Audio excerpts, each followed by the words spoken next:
Mr. Andrew Lloyd Webber. Okay, to see you again, Tom. Great to see you. How are you? Very well. Excellent. Yeah. Last time you were here, we were trying to find Maria. We were looking for Maria, yes. We found Maria. We found Maria. Now we're finding Dorothy. That's right. Both iconic in their own way. They are. Very different. Different challenges in finding one? Yeah, I think with Dorothy, of course, she's got to be absolutely adorable. Right. But she's got to be a bit feisty. I mean, she wanted to get out of Kansas, didn't she? So, yes. And you've got to get that feeling from the girl that she wants to kind of get out and see the world. And then, of course, what happens to her is a voyage of discovery, isn't it?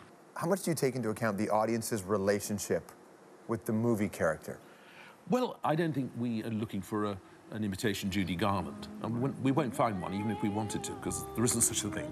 Right. But I think Dorothy, for our Dorothy, she's got to be really young, and she's got to be, as I said, adorable. But I think most of all, she's got to have guts. And she has to be able to act as well. Yes, she sure does. But it's the thing that gives me a buzz, because let's face it, I don't need to do this. You're okay. Yeah, I think I can just about get by without it. It's just be working with the kids and getting something out of them. I mean, when the 20 girls arrived down in Barbados this time, they were sort of fairly, I would say it's a little bit of the stage school had been drilled into them. Really? We stripped it all out. You have to try and strip the veneer off these kids and get them down to what they really, really are themselves. How old were you when you first, really connected with Wizard? With Wizard? Yeah. Do you know, I'm a late convert to The Wizard of Oz. Yeah. I obviously knew the songs, but I didn't know the movie that well till about 10 years ago. It's often remembered so fondly by those who loved it. So when you came into it with sort of fresh eyes and fresh ears, what were your thoughts? Well, I think the main thing I felt we had to do was to go back to more like the ending of the book. Yeah. Because in the film, of course, she's knocked on the head and unconscious, and the whole thing's a dream. Well, the point about the book is that it wasn't. Right. So we've gone back to that. To the original. Gone back to the original ending, yeah. Let me play this Judy Garland clip here. Somewhere over the rainbow. Sing it with me. Way up high. You can sing it better than I can. Come on, sing along. Come on. Right. That I heard of once in a lullaby. Very similar to... Yeah. She's in a bit of a bad way on that one, isn't she? Yes, she's older. It's the run. I saw what I think was the last performance she ever did at a place called the Talk of the Town in London, and she was late. And I mean, like an hour and a half late. So like Guns N' Roses late. Yeah. I mean, really. But people were sort of throwing things on the stage, and this broken woman came on, and she tried to do Over the Rainbow, and she couldn't do it. And you know, do you know that's what gave me the idea of how to do Evita? Really? Because I was always very worried about the idea of... I couldn't get my head around the story of Eva Peron at all when Tim Rice suggested it. And then I suddenly thought, what if I gave her an anthem, which became Don't Cry For Me, Argentina, that then turned on her, like Garland did the Rainbow had for Garland. And so we did I had it then, because the final broadcast where she's dying of cancer and everything, I remember that moment with Garland, and I did exactly that sort of that she couldn't get through it and was trying. You know, and I dramatically, that's what kicked it off, just that one, remembering seeing that one thing. It's heartbreaking, isn't it? Yeah, it was awful, because, I mean, to anybody who remembers Garland at her peak, you know, I mean, just to see this kind of shattered, I mean, absolutely drug-ridden woman, and just not able to, and the song literally bit her, turned round on her and tried to swallow her up. So when you're working with kids now, these young performers... Don't tell them that. You leave that part out.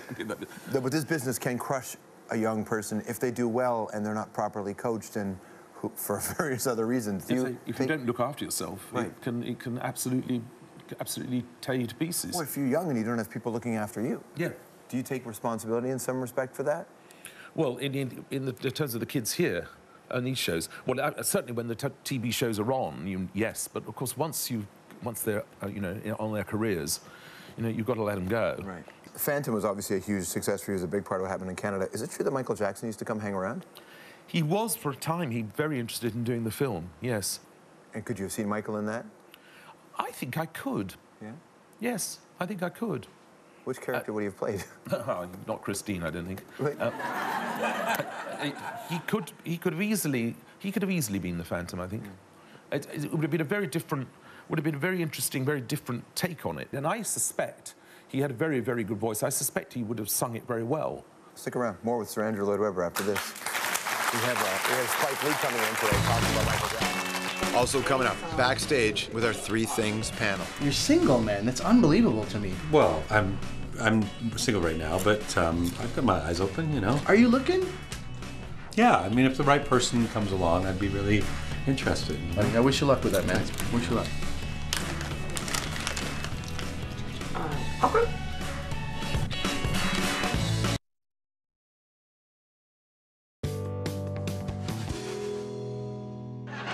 Oh, gee, turn that racket off, huh? Love this clip. Racket? No, that's Jesus Christ Superstar, brother. It's Sunday. I know it's Sunday, and that ain't Sunday music. It's unreligious. Now turn it off, huh? You mean you actually don't dig Jesus Christ Superstar? Jesus Christ, I did, and I dug him a long time before you weirdos turned him into a superstar. Thank you, Sir Andrew Lloyd Webber. That's one of my favorite clips. You know, once you make All in the Family, that's something, right? Yeah, I don't think I've seen that. It's a pretty incredible moment. Yeah, there you go. Speaking of family, your own family, you have 5 kids? Yeah. You battled with some health issues of late. Did it put your family in a different perspective? Well, not really, because I had prostate cancer, and prostate cancer at a very early stage is a pretty easy thing to eradicate. Right. So I kept just thinking, what a bore this is. I'm taking him away from rehearsals. But I thought I'd get on with it. You know, I thought it was rather matter-of-fact about it. So you're a man who has a lot of financial wherewithal. Yeah. But I heard you say you're not going to give it to your kids. Yes, I'm not. But how do your kids feel when they hear that? Well, I think they rather realise that. I mean, what I'm talking about, they'd like to make it themselves. My oldest son, by my second marriage, is a young A&R man at Island Records now, so he's very, very hit and trendy and everything. And he's making his own way, and he's writing his own music. That's what he wants to do. And I don't think he really wants me to be around helping him. You've written letters and you've allowed your song to be used for conservatives. Conservatives are the first ones that get rid of funding to arts.